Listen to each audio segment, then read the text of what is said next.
People are not thinking anymore, especially junior hires, those that kind of studied and graduated during the ChatGPT era. The scary part is they don't even know it. And we've optimized so hard for speed and output that we've forgotten how to think. We're outsourcing our brains, and it's not just AI doing the damage, it's us. Okay, and I can relate completely to this. For context, my name is Deric, and I've been building bootstrap tech businesses for the last 5 years. I've scaled them up to $80,000 a month in revenue, and now I'm knee deep building in AI. I've hired, trained, and worked with hundreds of juniors and seniors, and I've seen the patterns, and today I want to show you what's happening and how to fix it. By the end of this video, you're going to walk away with a framework to protect your thinking in the age of AI. You will learn how I structure my team, how I train my people, and how I make sure thinking, or real thinking, never really dies on a job. This will help you whether you're a founder, a manager, or just someone trying to grow fast without frying your brain. So I'm going to break this video into 4 core ideas. Number 1, the death of thinking in junior hires. Number 2, the danger of over-optimization. Number 3, how to hire for thinkers and not doers, right? And number 4, a system to train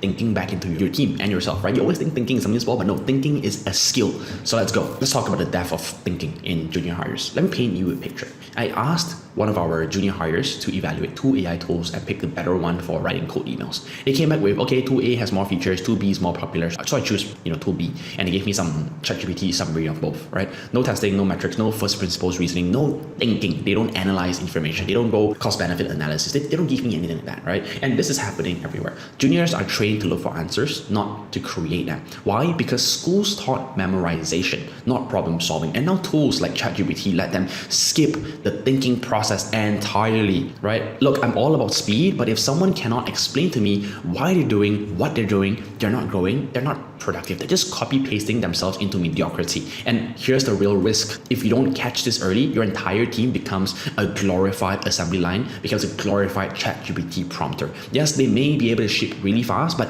they will break a lot of things and everything, in fact, along the way. So there was once I walked into a product sprint meeting in my company. Everyone was there, the developers, the product leads, and even a designer, and they were discussing feature placement based on what a competitor did. Not the user behavior, not on data, just vibes and screenshots from someone else's app. And I asked, what's the reason behind copying them again?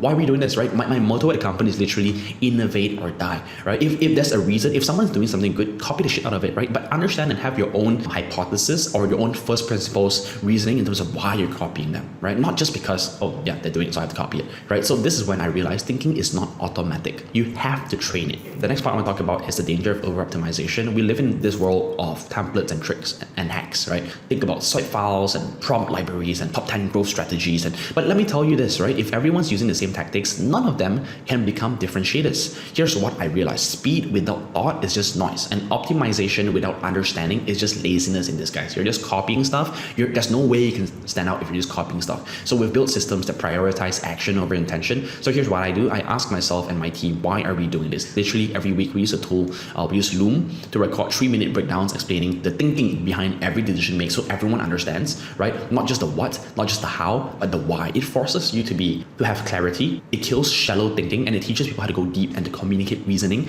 not just output, right? Because by understanding someone's reasoning, that may be how you can understand, okay, you have this assumption that is wrong, and that's why there's something wrong with your reasoning, right? Without understanding your reasoning, you may trust based on gut feel, and you know when mistake is coming, it's blooming, but you just don't know what leads to it, right? Which leads to my next point. Most companies are hiring people like assembling IKEA furnitures, right? Here's the SOP to this. No, here's what I've learned hiring across roles, from sales to operations, developers to products, right? A good hire asks you what to do, but a great hire asks you why we're doing it, to understand it first. Because only by understanding why can they offer the best opinion on how to get it done. They are the ones doing it. They would probably know what's the better way to get this problem solved. And that why is the difference between someone who grows with your company and someone who stalls you. So here's how I test in interviews. I give them a vague, open-ended question. For example, I'm launching a new course, and you have $10,000 in budget. What's your plan? And then I just watch them think. Are they asking clarifying questions? Are they breaking down from first principles, audience, cost per lead, offer clarity, right?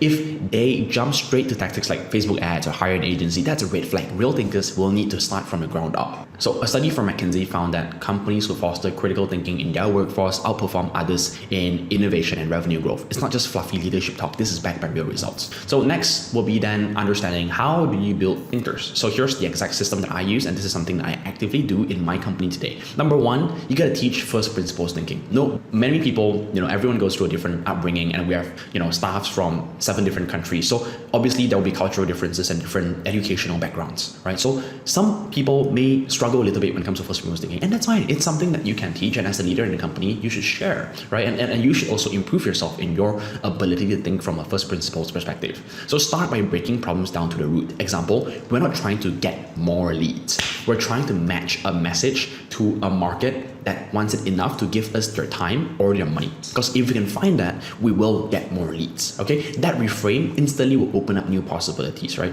Books like Elon Musk interviews or the book, The Greatest Mental Models, right, by Farnham Street will help build this thinking muscle. It's all about the mental model in your head. The next thing is to encourage thought loops, thinking loops, right? I teach my team a simple tool. Why?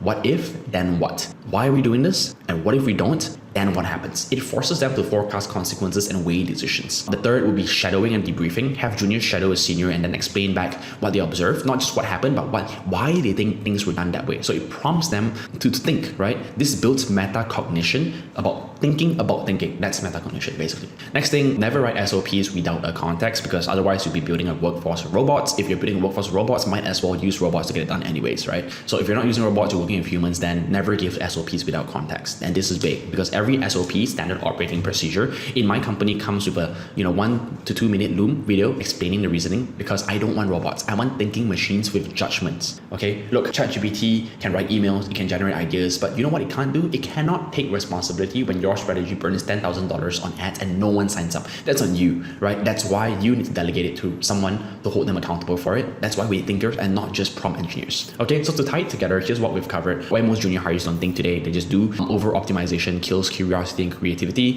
Hire people who think from first principles, not copy pasting strategies, and to build systems in your team that reward clarity, not just speed. Okay, in a world where anyone can press a button and get an answer, asking the right questions is your superpower. Because if you ask the wrong question, you're rowing the boat in the wrong direction to begin with. Okay, so the next time you give a task, ask this: can this person explain why this matters? And if the answer is no, then you've got some work to do. Thinking is the most expensive skill because it takes time, it takes effort, and it takes humility. It's all about the strategy, right? But it's also the most valuable skill. So start thinking more and make your team do it too. Let's not build a world of fast output and zero insight. Let's build a world where thinking makes a comeback. If this resonated with you and you're building a team, a product, or even just yourself, hit that like button, drop a comment, and let me know how you train thinking in your life or your business. I'm Deric, and I'll see you in the next one.